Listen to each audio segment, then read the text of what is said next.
Hello everyone, my name is Riddhi. यहाँ पर हम पीएसआईआर ऑप्शनल 2025 का पेपर डिस्कस कर रहे हैं। सेक्शन ए के कुछ क्वेश्चन हम देखते हैं। जैसे पहला क्वेश्चन है philosophical approach to the study of political theory. Unit 1 का ये क्वेश्चन है, रिपीटेड है। नॉर्मेटिव अप्रोच अगर आप देखोगे वहीं पर ये सेम क्वेश्चन आपको चाहिए, ठीक है। दूसरा क्वेश्चन है आपका यूनिट 5 का मल्टीकल्चरल पर्सपेक्टिव का क्वेश्चन है। ऑल्दो इसमें लिखा हुआ है right a note on the relation between equality and liberty from the multicultural perspective. तो आप ये नहीं कह सकते कि एग्जैक्टली वर्ड टू वर्ड तो रिपीटेड नहीं है, बट यूनिट 5 में ये क्वेश्चन आता है। यहां पर ये क्वेश्चन आता है। मल्टीकल्चरलिज्म पर आप जरूर लिख सकते हो, but proper equality and liberty के कंटेक्स्ट में आपको भीखू पारेख के व्यूज में कुछ ना कुछ मिल जाएगा, बट हाँ एग्जैक्टली वर्ड टू वर्ड नहीं है। Next is Italian and German brands of fascism पर क्वेश्चन पूछा हुआ है। इनका डिफरेंस पूछा हुआ है। ये भी एब्सोल्युटली न्यू क्वेश्चन है एंड यूनिट 8 में ऑल्दो ये क्वेश्चन आता है, बिल्कुल ही नया क्वेश्चन पूछा है 2025 का फासिज्म पर। नेक्स्ट क्वेश्चन है एलीट थ्योरी ऑफ डेमोक्रेसी। ये तो बिल्कुल ही रिपीटेड क्वेश्चन है, पहले भी यूपीएससी ने इस पे क्वेश्चन पूछा है। यूनिट 6 में आता है ये है यूनिट 6। हम लोग 45 ईयर्स के प्रीवियस ईयर क्वेश्चंस के सॉल्यूशंस कवर करते हैं, इस वजह से आपको कुछ ना कुछ तो हर एक क्वेश्चन का रिपीटेड क्वेश्चन आपको मिल ही जाएगा। एक्सटेंसिवली सारा कवर्ड हो ही जाता है। तो 2025 में ये क्वेश्चन 2022 में भी पूछा गया था इस टॉपिक पर, इसी वजह से रिपीटेड है।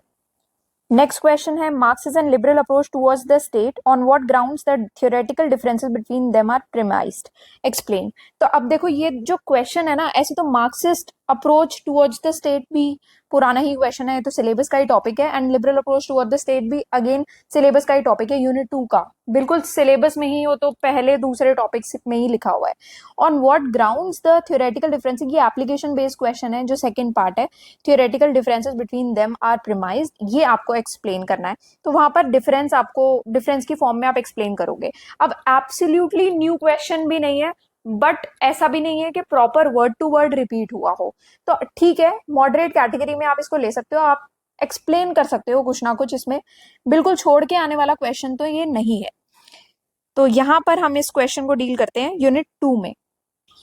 नेक्स्ट क्वेश्चन कार्ल पॉपर पे है, बिल्कुल word to word repeated question है ये कि Karl Popper presents a defence of the open society against his enemies, elaborate.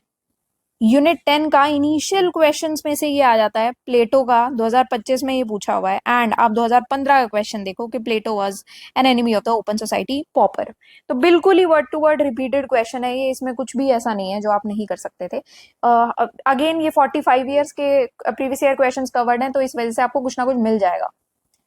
Next question है रॉल्स का liberal and egalitarian perspective to develop his concept of distributive justice, unit 3 का एक question है, repeated question है। अब देखो question as such word to word आप ये नहीं कह सकते कि लिबरल एगैलिटेरियन पर्सपेक्टिव में बिल्कुल वर्ड टू वर्ड रिपीट हो रहा है, बट जब आप Rawls theory of justice notes में पढ़ोगे ना सिनॉप्सिस के, तो इतने सारे क्वेश्चंस इसमें डिस्ट्रीब्यूटिव जस्टिस पे और Rawls perspective on distributive justice पे इतने सारे क्वेश्चंस पूछे हुए हैं कि आप को ये वाला टॉपिक आराम से मिल जाएगा नोट्स में। जब आप प्रीवियस ईयर क्वेश्चंस पढ़ते हो तो ऑब्वियसली उसके कंटेंट में अगर आप जाओगे तो आपको ये सब चीजें मिल जाएंगी। ये कोई नया क्वेश्चन नहीं है, नोट्स आप रेफर करोगे, अगर आपके पास सिनॉप्सिस के नोट्स हैं तो आपको समझ में आ रहा होगा मैं क्या कह रही हूँ। जैसे कि हम अगला क्वेश्चन देखते हैं कि provide a comparative analysis of behavioural and institutional approach to the study of political theory, unit 1 का क्वेश्चन है। अब देखो बिहेवियर तो रिपीटेड है, बट अब अगर आप बोलो इंस्टीट्यूशनल अप्रोच में से, तो आज तक कोई भी क्वेश्चन यूपीएससी ने नहीं पूछा हुआ है। बट सिंस हम लोग सारी चीजें कवर करते हैं, मैंने आपको बार बार बताया कि हम लोग बुक्स से रेफर करके चलते हैं, इसी वजह से आपको इंस्टीट्यूशनल अप्रोच में से ये क्वेश्चन रिपीटेड इसलिए हुआ क्योंकि सिनॉप्सिस के नोट्स में है ये क्वेश्चन।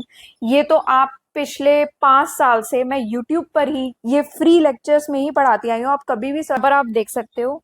ये बेसिकली कंटेंट से एक स्क्रीनशॉट मैंने लिया है अप्रोचेस टू पॉलिटिकल थ्योरी में। यहाँ पर आप देखो ट्रेडिशनल अप्रोच के अंदर ये 4 अप्रोचेस हैं, जिसमें लीगल इंस्टीट्यूशनल अप्रोच भी है। और जब आप ये साइड में टेबल ऑफ कंटेंट है ऑल्दो, बट अब आप कंटेंट में जाओगे तो इंस्टीट्यूशनल अप्रोच पे प्रॉपर आंसर दिया गया है।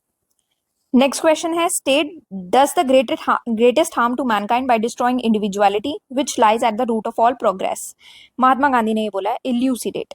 यूनिट 9 से ये क्वेश्चन पूछा हुआ है। महात्मा गांधी का जो व्यू ऑफ स्टेट है ना, सिंपली आप वो भी पढ़ जाओगे ना, उसमें आपको ये पूरा मिल जाएगा इसका आंसर। रिपीटेड क्वेश्चन है, यहाँ पर आप देखो यूनिट 9 में एम के गांधी में ये मिल जाएगा। गांधी जी ने मॉडर्नाइजेशन के क्रिटिक में, व्यूज ऑन द स्टेट, इस पर आपको मिल जाएगा, क्योंकि इन दी एंड ले दे के ये स्टेट के ऊपर ही क्वेश्चन पूछा हुआ है और स्टेट पर गांधी जी के बहुत व्यूज रहे हैं। 2006 का क्वेश्चन है। अब आप यहाँ पर अगर आप बोलोगे ना 5 से 10 साल के क्वेश्चन करके चल रहे हैं, नहीं हो पाएगा, क्योंकि बहुत पुराने पुराने topic. Next question, explain how the slogan personal is political addresses the issue of women's oppression and discrimination। बिल्कुल ही डायरेक्टली रिपीटेड क्वेश्चन है ये यूनिट 8 में। ये आप देख रहे हो फेमिनिज्म में यूनिट 8 में आप जाओगे तो 2025 में ये क्वेश्चन पूछा हुआ है एंड एग्जैक्टली सेम क्वेश्चन 2010 में पूछा हुआ है। अब आप मान के चलो कि अगर आप सिर्फ 10 साल के प्रीवियस ईयर क्वेश्चन करके जा रहे हो तो पॉसिबल ही नहीं है कि ये क्वेश्चन आपको मिल जाए। Next question, foundational base of western democracy has bean shaped by locks ideas of constitutionalism, freedom and property, इल्यूसिडेट। Lock का यूनिट 2 पे क्वेश्चन पूछा हुआ है एंड लॉक का आइडिया ऑफ कॉन्स्टिट्यूशनलिज्म भी हमने डिस्कस किया हुआ है, फ्रीडम भी और प्रॉपर्टी भी, सारी चीजें हमारी डिस्कस्ड है। आप यूनिट 2 में जाओगे आपको ये मिल जाएगा, यहाँ पर आप देख लो। ठीक है, लॉक में इतने सारे क्वेश्चन यूपीएससी ने पूछे हैं। 2003 का ये क्वेश्चन है लॉक का, पूरा पूरा आपकी ना यूनिट्स हैं इसकी। 99 का क्वेश्चन पूछा हुआ है, देन 97 में भी क्वेश्चन पूछा हुआ है, 96 में भी क्वेश्चन पूछा है, 96 में 2 क्वेश्चन है रादर। ठीक है, प्रॉपर्टी पे क्वेश्चन पूछा हुआ है, तो यहाँ पर 94 में भी क्वेश्चन पूछा हुआ है। लॉक के ऊपर बहुत सारे क्वेश्चन है, बहुत पुराने पुराने। ये रहा 2022 का भी क्वेश्चन पूछा हुआ है, 91 का भी है, 92 का भी है। पुराने क्वेश्चन में सब कवर हो जाता है फिर। नेक्स्ट क्वेश्चन है, Hannah Arendt analyse a few categories of vita activa, explain. देखो वर्ड टू वर्ड नहीं है क्वेश्चन, थोड़ा सा ट्रिकी तो है, क्योंकि सबसे पहले तो आपको ये पता होना चाहिए कि वाइटा एक्टिवा होता क्या है, तो वो थोड़ा सा पता लगाना मुश्किल है। एक्टिव लाइफ है उनका मतलब, उनकी किताब थी द ह्यूमन कंडीशन, उन्होंने ये वर्ड उसमें यूज किया था।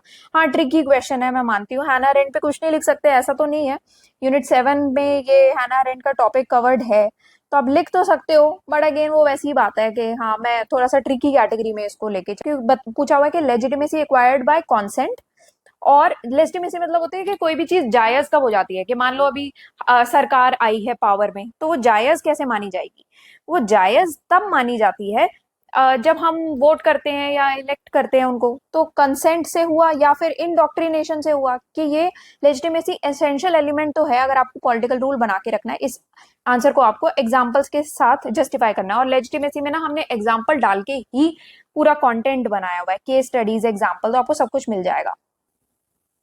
ये रहा यहाँ पर लेजिटिमेसी पर क्वेश्चन एंड बहुत सारे क्वेश्चन पूछे हैं। 2024 में भी लेजिटिमेसी पर क्वेश्चन आया था, 2021 में भी आया था टूल्स ऑफ लेजिटिमेशन पर, and then legitimacy adds positive value to political authority and obligation, very similar question. Then this is also very similar question. Then आपको क्राइसिस ऑफ लेजिटिमेसी है, यहाँ पर maintenance of legitimacy in modern societies, क्या क्या चीजें लगती हैं, ठीक है, कौन सी कंडीशंस होती हैं। मुझे लगता है एक क्वेश्चन हमारा डिस्कस करना रह गया है, जो है मैकफर्सन्स व्यू ऑन पावर, है ना। ये यूनिट 6 से है, रिपीटेड क्वेश्चन है, यहाँ पर आप देख सकते हो।